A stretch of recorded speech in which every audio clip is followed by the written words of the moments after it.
100%. If he ain't 100%, he 90%. He's still gonna fight. He's still gonna fight. That's just what it is. Forget that damn shoulder. From what you saw then from training, do you think he's carrying the weight well then? Oh yeah, absolutely. Absolutely. I saw it in his legs. I could see it in his arms and his shoulders. And it's distributed evenly. That's always one of the hardest things to do, is going up many weight classes to beat a naturally bigger guy. If he can do that, we're talking about he's one of the greats, you know? Terence Crawford's preparation for his highly anticipated showdown with Canelo Álvarez has sparked a wave of speculation after reports surfaced of a possible lingering shoulder injury. According to Top Boxing News, some insiders fear Crawford may not be entering fight week at 100%, raising questions about whether the issue could impact his performance on Saturday night. Former world champion Tim Bradley quickly dismissed the rumors, insisting no one outside Crawford's tight inner circle truly knows what's happening in camp. Bradley emphasized that, injury or not, Crawford will show up ready to fight even if he's not at full strength. Bradley's confidence highlights his belief in Crawford's mentality, toughness, and world-class skill set, framing him as a fighter who never looks for excuses and always performs when the lights are brightest. Bradley, you already know the rest. F that damn shoulder. We don't care about that shoulder. We don't care about that shoulder. Man, I see some bozos talking about, oh, his shoulder hurt, all this. You don't know what you're talking about. Shut up. You don't know what you're talking about. You just talking just to talk. You have no clue what's going on in Crawford's camp. No clue. So shut up, bozo. Man, tired of this, man. God, please. Even the stuff about Bout. Bout beating the hell out of Canelo. Fugazi. That's not true. That was not true. That was not true. Man, everybody always creating stupid ass narratives just to get views, yo. For real. Crawford 100%. Crawford is 100%. If he ain't 100%, he 90%. He's still gonna fight. He's still gonna fight. That's just what it is. Forget that damn shoulder. Bro, this is what we signed up for. This is part of being a fighter. That's what it's part of. This is what you wanted. This is what you got. This is what comes with it. That's it. Stop making excuses. Don't want to hear that, man. Hell no. No excuses. No team. Winner takes all on this one. That's how that goes. Winner takes all. We don't want to hear no damn excuses by anybody. I know I don't. Hell no. Canelo win fair and square, he win fair and square. That's just what it is. He's the better fighter, period. If Crawford wins fair and square, he's the better fighter. That's what it is, period. I don't want to hear nothing about the weight. I don't want to hear none of that. Nope, they the same damn weight. That's what they are. On fight night, it might be a different way. Saudi advisor Turki Al-Sheikh, the driving force behind many of the kingdom's biggest boxing events, expressed his excitement about the magnitude of this clash. He called it the biggest fight they've hosted to date, noting the historic scale and global anticipation surrounding it. Asked about Crawford's move up in weight, Al-Sheikh said both fighters will come in fully prepared and at 100%, ensuring fans witness boxing history on the grandest stage possible. It's been good, and this is the biggest fight in the last 10 years. What do you make of Terence Crawford's shape? He posted that photo with the six-pack. How do you think he's handling the weight? This is the fight, the biggest fight for them, and they will be ready 100%, both of them. Thank you very much. Oscar De La Hoya, Hall of Famer and Golden Boy promoter, broke down the challenge Crawford faces. He noted that moving up to face Canelo after a year-long layoff is a massive leap and said Crawford would need a near-perfect performance to overcome Canelo's power and experience. De La Hoya predicted that Canelo's game plan would be simple: absorb Crawford's shots, manage the pace, and use his size and strength to wear him down. As someone who has been in super fights himself, De La Hoya reminded fans that weight and timing can be deciding factors at this level.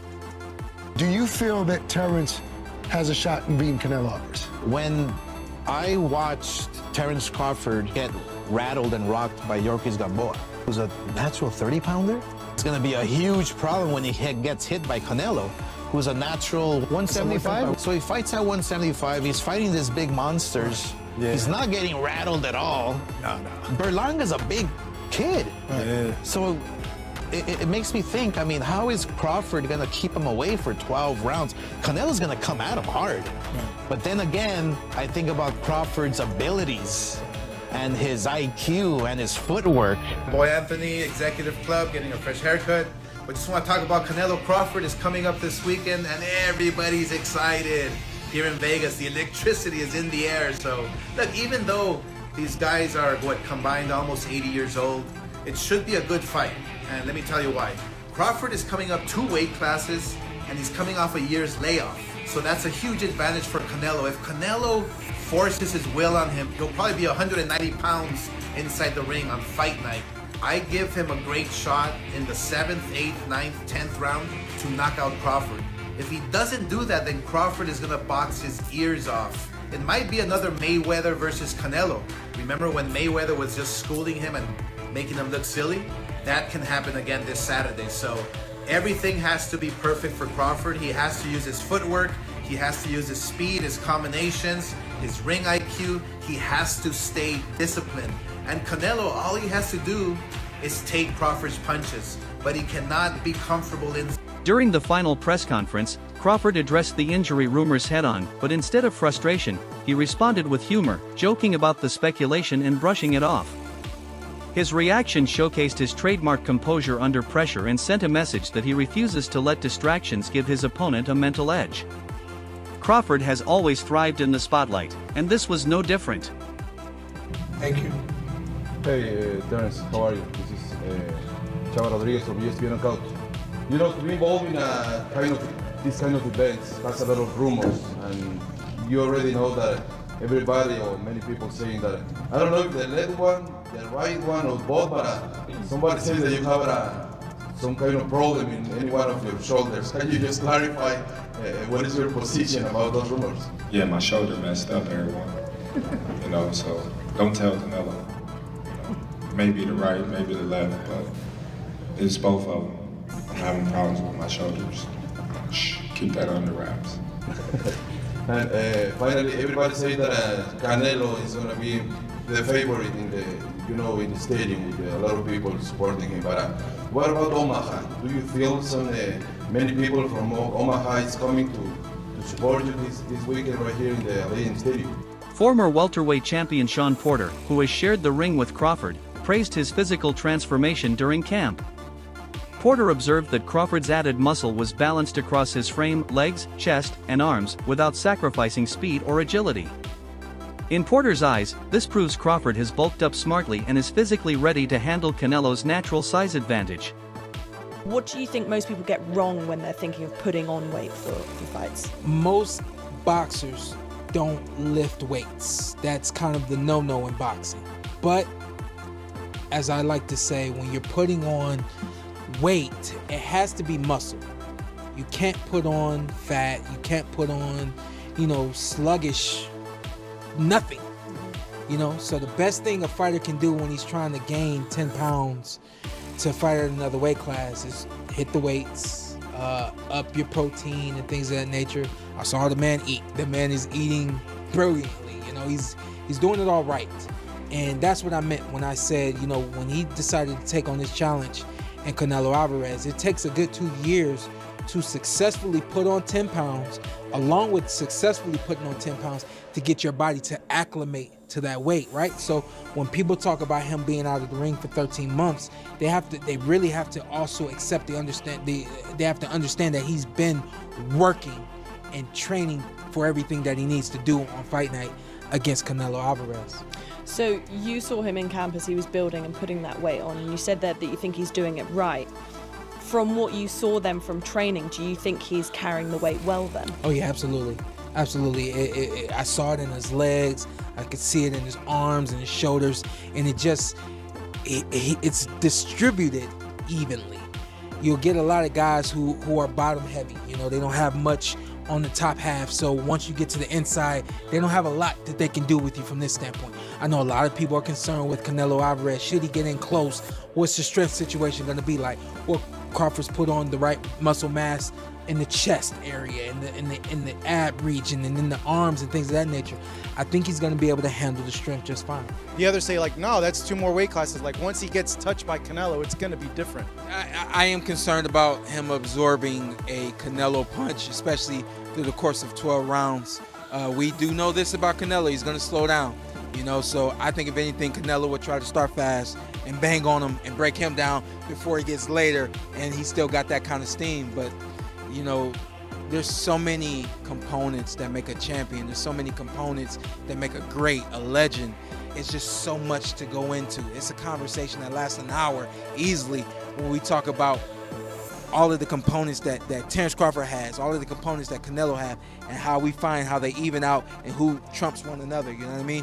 We tried to do that with Errol Spence and Terence Crawford, and we see how that panned out, you know what I mean? So, despite positive reports, Crawford faced online criticism after a candid photo surfaced appearing to show him out of shape, with a slight belly. The image sparked debate over whether he was truly in peak condition, with some fans speculating that earlier training pictures had been carefully curated. The scrutiny is typical for a fight of this magnitude, where every detail is magnified and every image analyzed. Well, first and foremost, the reaction to the photos. I'm in the gyms all the time, and I was in the gyms when these photos came out. So the first photo that dropped was the one of Terence looking all jacked up and ripped and lean, and glistening and perfect lighting, and I think he actually posted it himself. And all the guys in the gym were like, yo, Crawford looks sick. He's in great shape. He's going to win. He's going to knock Canelo out, blah, blah, blah. Then a couple days later, the photo on the right comes out where he meets Ilia Topuria, and he looks fleshy, and he doesn't look great. He doesn't, you know, like exactly the champ said, it's probably, you know, pre-workout. He probably just drank a bunch of water after the workouts. He's a little bit bloated. He's also not flexing. You know, he's relaxed. Trainer and analyst Teddy Atlas offered high praise for Crawford's current form, saying he looks scary and primed for a career-defining night. Atlas reiterated that he picked Crawford from the beginning and remains confident. For Atlas, Crawford's focus and hunger, combined with his physical condition, are the X factors that will separate him from Canelo. Known for his blunt honesty, Atlas' endorsement carries significant weight. Proposed, where a lot of people poo-pooed it. No, Crawford's too small, forget about it, doesn't make sense. When it was going through those times, I didn't hesitate. I said Crawford. I'm not changing now. I see, listen, both guys have gotten older.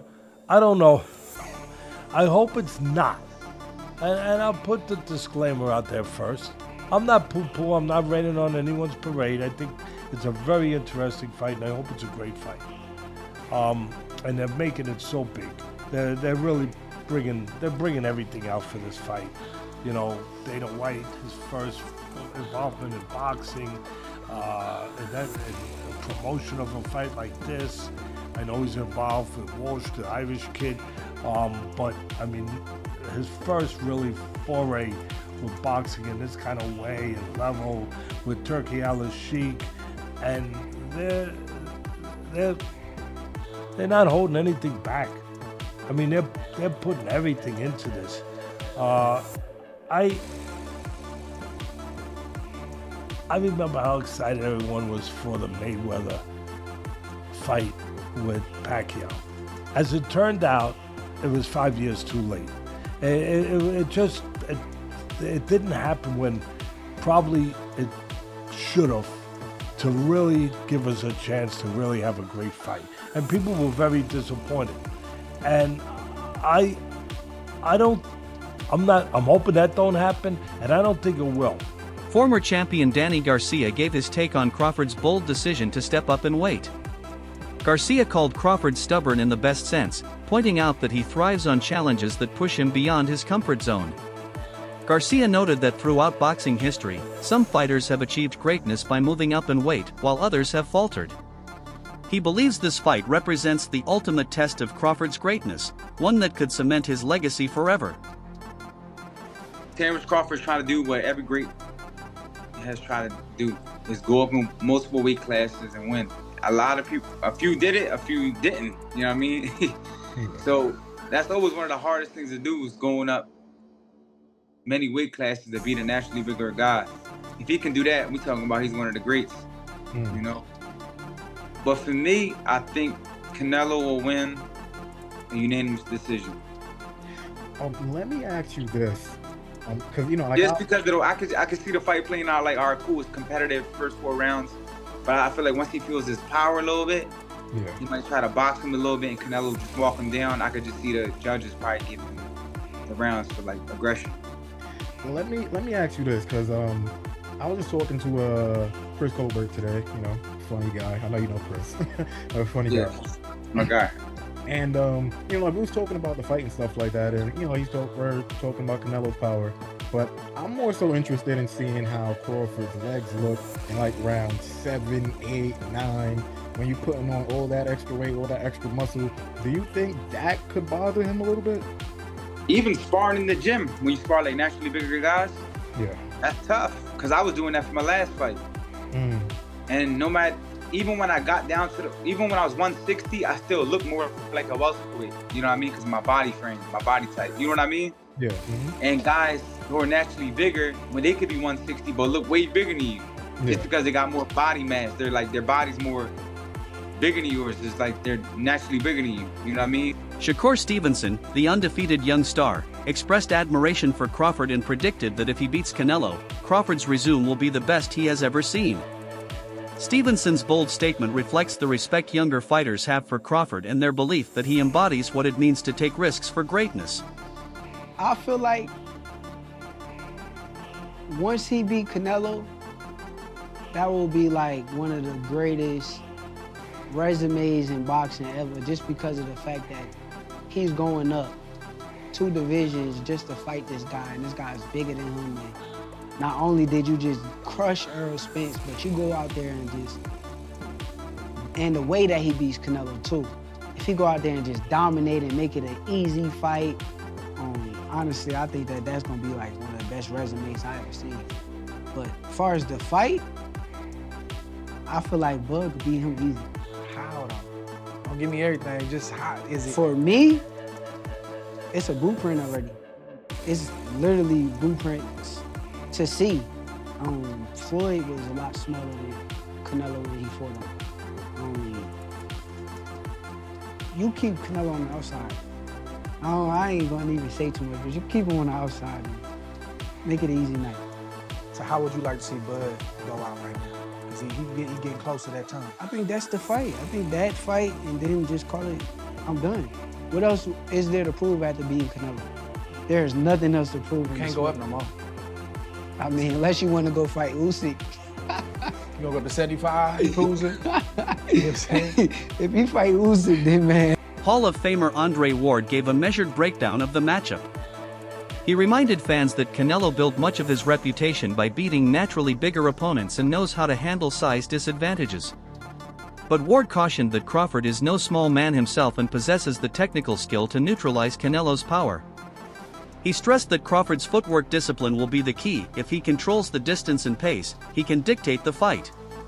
Also made a career out of breaking down taller fighters, getting inside of the longer reach. But this fight is a little bit different. Crawford, he does very good, especially early on, with keeping opponents at the end of his jab and at the end of his long left hands. If Terence Crawford stays under his feet, stays under his legs and control.